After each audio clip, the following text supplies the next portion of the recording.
Yo, what's up? It's DAngelo. Come check me out at the Hang. We hanging out, alright? Right here. We recorded the whole album at Electric Ladyland, Jimi Hendrix's home and studio. And when we went there, I mean, we really got into the whole, vibe of that place and of Jimmy. I believe the spirits were there, like helping us and guiding us, do what we did.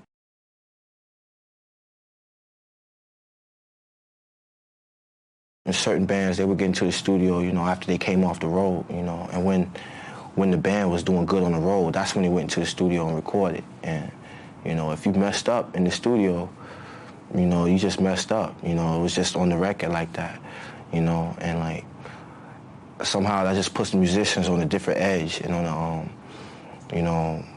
they play differently, you have different energy in the studio, and it comes across when you listen to the music, And, that was one of the things we wanted to get across, and that was one of the things we wanted to do.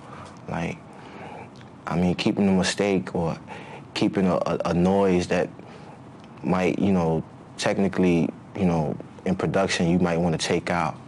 I don't know, just as a vibe, you know what I'm saying? That was the most important thing to me, was keeping the vibe.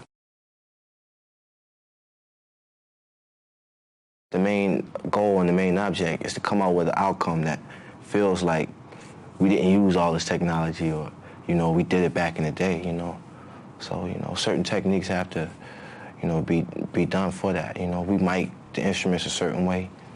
We mic the amps in the hallway or, in the bathroom to get a certain sound from the bass, And, I mean, we was thinking about that a lot, just in terms of how it was going to sound, We didn't want it crisp or clean sounding. We wanted dirty,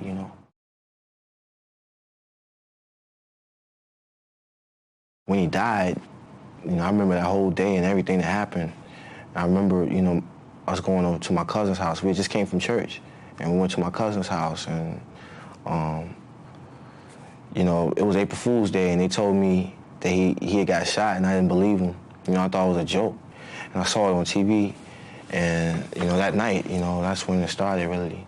And, I had him for about, like, these dreams for, like, a couple of years, to the point where I think I had to go see someone, to discuss them, Like, why am I having these dreams? What do they mean?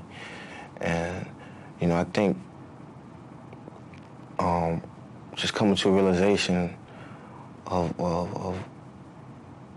what my life turned out to be and everything, and learning about his life and what he went through as an artist, I don't know. I mean, I kind of take it as to mean to pay attention, to pay attention to what he went through, and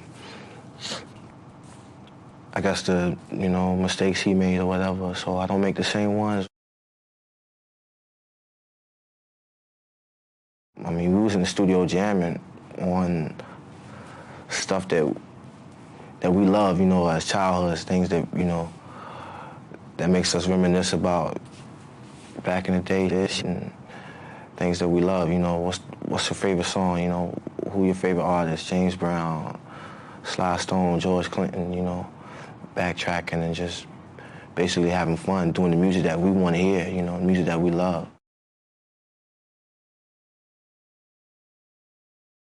I mean, the legacy that we leaving them is kind of like sad. It's like filled up with like diamonds and Rolls Royces and Rolexes and whatever.